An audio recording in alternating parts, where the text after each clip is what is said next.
aberta, eu passo para o nosso entrevistado de hoje, que é o governador Mauro Mendes, do Mato Grosso, do União Brasil. Seja muito bem-vindo, governador. Obrigada pela sua participação, é um prazer recebê-lo.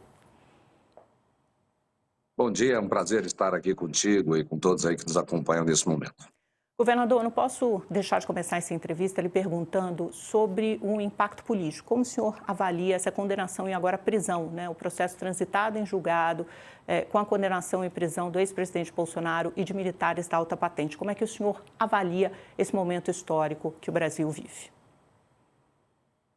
Olha, primeiro é muito lamentável, né, que o Brasil já pela segunda vez vê aí um episódio envolvendo um presidente da República e todos nós podemos julgar qualquer coisa sobre a perspectiva daquilo que nós conhecemos. Eu posso dizer, na perspectiva do que eu conheço, do que eu consegui entender, mas principalmente como cidadão, não só como governador, e aqui do Mato Grosso, olhando para Brasília, durante esse período todo, eu não vi nenhum golpe. Eu vi no dia 8 de janeiro brasileiros, talvez revoltados, que merecessem algum tipo de pena, porque vandalismo e quebrar patrimônio público, ninguém pode concordar com isso, mas não mereciam a pena que eles receberam ali de 14, 17 anos. E eu não vi, né, o presidente Bolsonaro, aqueles generais, aquelas pessoas praticando efetivamente algum golpe. Se eles pensaram alguma coisa, se eles imaginaram, eles, na prática, não fizeram. Então, se alguém pensar alguma coisa de errado e esses pensamentos vazarem, eles serão condenados? Acredito que não, à luz da lei brasileira. Mas é isso que eu conheço e eu lamento porque o presidente Bolsonaro ele é um líder de um segmento, né, eu vou nem chamar de direita, é um grande segmento da política brasileira que está muito descontente com os resultados da política nesse país. São pessoas que se cansaram da corrupção, são pessoas que se cansaram, né, da velha política, são pessoas que cansaram de um Estado brasileiro como um todo, que cobra muitos impostos e devolve muito pouco. Se cansaram de uma violência que estão crescendo muito no nosso Brasil, e essas pessoas representam isso dizendo que são de direita. No final do dia, elas dizem: olha, eu sou contra esse modelo de gestão pública e de resultado que o país tem apresentado há muitos anos. E aí, um presidente preso é sempre lamentável. Eu, particularmente, eu acredito, né, não quero aqui atacar ninguém, mas eu acredito na inocência daquelas pessoas. Não houve a prática, na minha opinião, né, de um golpe, né, de uma tentativa de golpe. Pode ter pensado, mas não fizeram absolutamente nada. Governador, isso talvez seja até uma página virada, né? Porque, enfim, já teve o trânsito em julgados, as pessoas estão condenadas, presas, vão cumprir essa pena. Agora, eu acho que o que importa aqui é a gente cotejar, a gente refletir sobre os impactos políticos que essa prisão de Jair Bolsonaro terá sobre o seu campo, que o senhor chamou de campo da direita, que é uma palavra muito ampla e abrangente. Aí, na direita, cabe tanto aquela direita, aquela ala mais ideológica, bolsonarista, como uma ala mais pragmática, mais profissional, a qual o senhor talvez seja mais afeita, que é essa ala representada principalmente pelos governadores do campo conservador. O senhor acha que a partir dessa prisão de Bolsonaro, a direita tende a se unir, porque até agora ela está muito fragmentada e está difícil que uma liderança encabece esse movimento? Vai ficar mais fácil ou mais difícil de ungir esse líder? E haverá um líder para a direita ou haverá vários líderes nas eleições do ano que vem? Olha, os próximos dias e os próximos passos vão nos revelar isso, mas eu considero que esse campo da direita, quando ele perde um grande líder, que não perdemos, na verdade, ele momentaneamente ele está submetido a uma privação de liberdade, né? Eu espero que isso em algum momento possa ser revertido, né? E vamos trabalhar para isso. E essa reversão aconteceu com o presidente Lula, que teve uma condenação em 3 instâncias, que teve um julgamento por corrupção, etc. e tal. Mas eu acho que esse campo da direita, eu considero que esse campo de pessoas, por isso que eu caracterizei bem, que não é um simples rótulo, é uma forma de pensar, de entender o Estado brasileiro, pessoas estão cansadas, esse movimento vai continuar. E todo movimento tem líderes, todo movimento tem pessoas que se destacam, todo movimento tem pessoas que conseguem representar através daquilo que elas também pensam e falam, o consciente coletivo desse grande grupo aí, que praticamente representa a metade, um pouco mais, um pouco menos da população brasileira. E os governadores, nós temos feito diálogo. É bom que nesse campo tenha grandes líderes, que tenham grandes pessoas que têm serviços relevantes prestados no seu estado, como o governador de São Paulo, o governador Ratinho, né, no Tarcísio em São Paulo, o Ratinho no Paraná, o Zema em Minas, o Caiado em Goiás e tantos outros. Citei 4 e tantos outros líderes no Congresso Nacional. Eles haverão de fazer diálogo agora e criar uma estratégia, não só para o processo eleitoral de 26, gente, mas para uma estratégia para enfrentar os problemas do país, porque é isso que verdadeiramente importa. Nós precisamos olhar para as eleições entendendo a cabeça do cidadão brasileiro, que Agora, está muito governador, descontente com o que está indo. deixa eu interrompê-lo, porque o senhor nomeou 4 pessoas e são 4 governadores de direita, mas o senhor não fez nenhuma menção, por exemplo, ao representante da família Bolsonaro. Esse líder da direita que vai representar esse campo precisa necessariamente ser avalizado, ungido por Jair Bolsonaro, precisa ter o apoio de Jair Bolsonaro. E como é que fica essas tratativas da família? O senhor acha que alguém da família Bolsonaro tem condição de assumir essa liderança e agregar todo esse campo, inclusive o apoio do centro político? Ou o senhor acha que vai ser difícil porque há uma resistência e há uma rejeição maior ao sobrenome Bolsonaro nas urnas?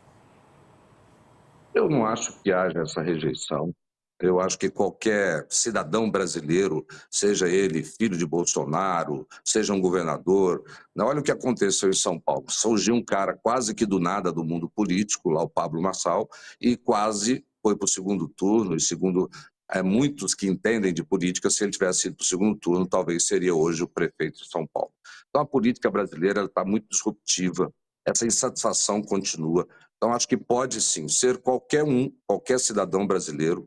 Claro, né, se você olhar para um determinado candidato, ele tem muitos apoiadores e tem resistência. Então, se olhar para a família Bolsonaro, os filhos dele, tem muitos apoiadores, mas tem resistência. Se olhar para o Ratinho, se olhar para o Caiado, se olhar para qualquer um que se apresente, vai ter gente apoiando e gente que talvez não apoie até que jogue contra. Mas é Isso é normal, diferente, faz parte da governador. As democracia. pesquisas mostram que a rejeição aos governadores da direita, via de regra, é muito menor do que a rejeição a alguém da família Bolsonaro. O que eu estou perguntando, eu sei que o senhor está tentando ser muito polido, diplomático, não colocar a carroça na frente dos bois, mas na sua avaliação, meu papel como jornalista é tentar arrancar essa informação, na sua avaliação, quem é o mais apto, ou 2 nomes que seriam os mais aptos a levar adiante toda essa pauta que o senhor citou que a direita quer?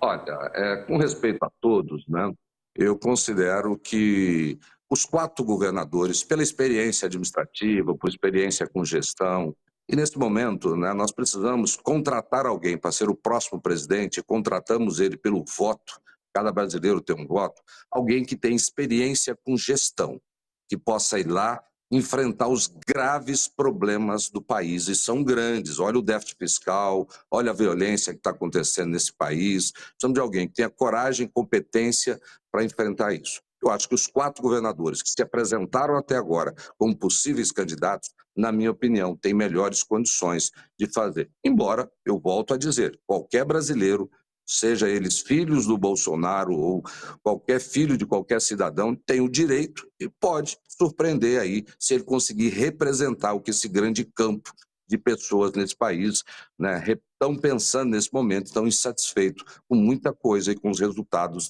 da política no país. Governador, você não acha que a direita está muito desorganizada, tá com dificuldade de empunhar suas bandeiras? A gente até agora viu um breve intervalo em que a direita conseguiu, os governadores principalmente, se organizar em torno dessa pauta da segurança pública. Foi votado o PL antifacção ali, relatado pelo Derrite, na Câmara dos Deputados. Mas antes disso, desde que o Eduardo Bolsonaro foi para os Estados Unidos, houve todo o episódio de tarifaço, houve uma sucessão, uma série de confusões que dividiu e cindiu a direita, e a pauta única esse tempo todo martelada foi a anistia. O senhor não acha que a direita tem que entender qual é a sua pauta e se organizar nesse sentido para a eleição do ano que vem? Eu acredito que sim, existe um momento novo agora. Nos próximos dias, já começaram nos bastidores algumas conversas, né? O Caiado está passando por um processo de recuperação de saúde, né? Mas algumas conversas estão acontecendo. Eu vou encontrar com o Zema, né, no dia de hoje, né? Ele vai estar aqui no estádio Mato Grosso participando do evento. Seguramente nós vamos conversar. Tenho conversado com alguns governadores, outros estão conversando entre si. Existem os líderes no Congresso Nacional.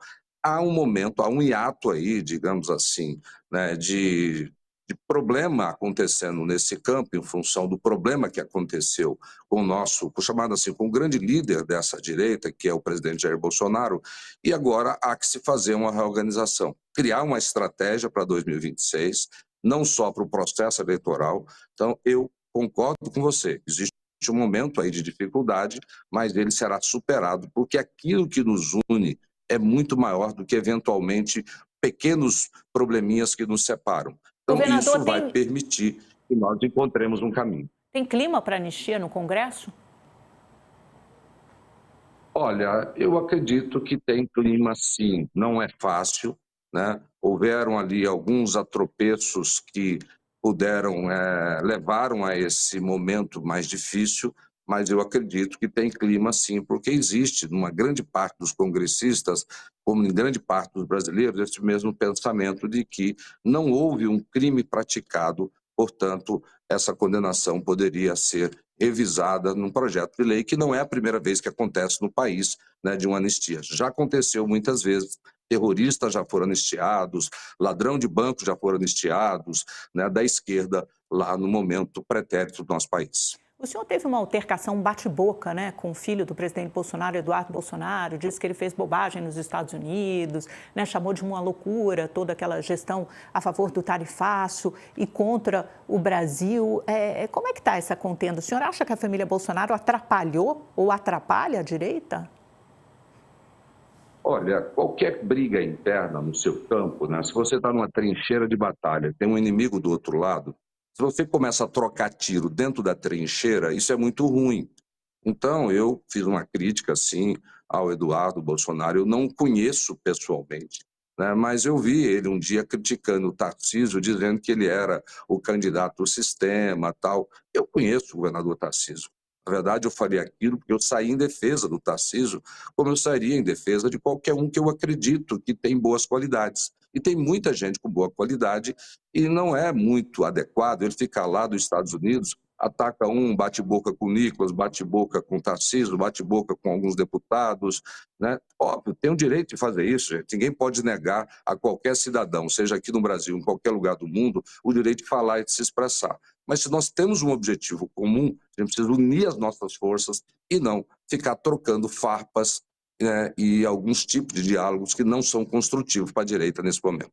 Governador, vamos falar um pouquinho do seu estado, né? O Mato Grosso tem grandes obras de infraestrutura, tem a Ferrogrão, né, que está parada por enquanto, está suspensa, depende de uma decisão do Supremo Tribunal Federal. O ministro, se não me engano, foi o Flávio Dino, eu acho, que pediu vistas do processo para continuar a construção. Tem, enfim, o PSOL entrou com uma ação por causa de um impacto ambiental, mas também tem a outra ferrovia do Mato Grosso, que é uma concessão estadual, né? Quer dizer, o setor privado que está fazendo toda essa malha para o escoamento de grãos, tanto para o norte do país, passar por todo o Brasil. Explica um pouco as ferrovias e e a transformação pela qual o seu estado tem passado, que é um estado muito pujante, né, do agro.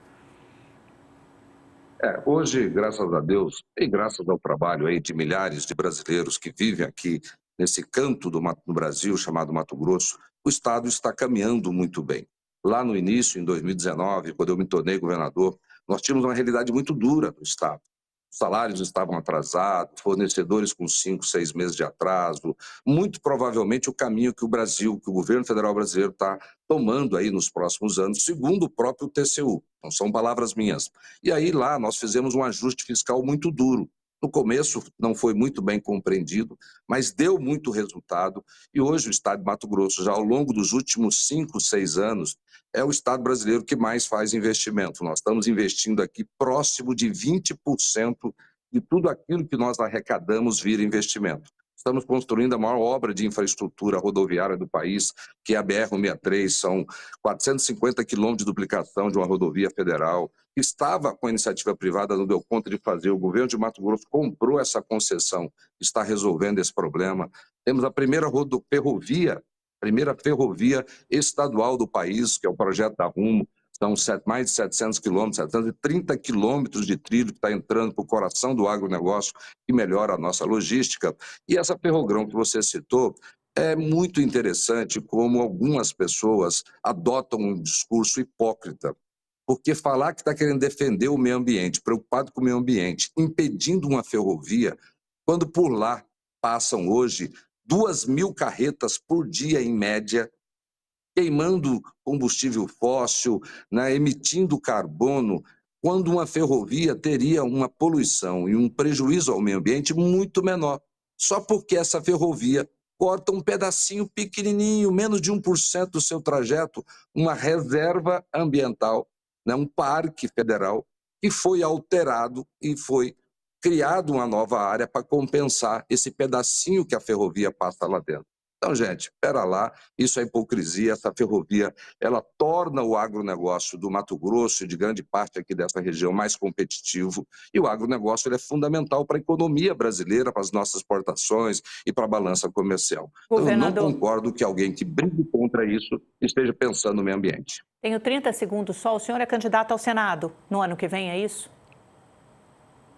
Olha, não decidi isso ainda, né? O governo de Mato Grosso hoje está numa avaliação muito positiva. Esta é uma possibilidade, mas eu tenho dito, vamos falar de eleição no ano das eleições. Vamos focar no trabalho, é isso que eu tenho feito aqui. Foi trabalhando muito junto com a equipe, com servidores e com grande parte dos mato-grossenses que nós construímos esse estado aí, que hoje dá orgulho a todos nós mato-grossenses, que investe muito, que faz muita obra em todas as áreas, que inaugura hospitais. E a eleição de 2026, eu vou pensar nela quando abrir o ano de 2026. Mas é uma possibilidade, né? E na política, Pode ser né, todo candidato mundo a trabalha vice com também? possibilidade. Candidato a vice numa chapa de governadores Não, da direita? Isso não? eu nunca pensei nisso, não.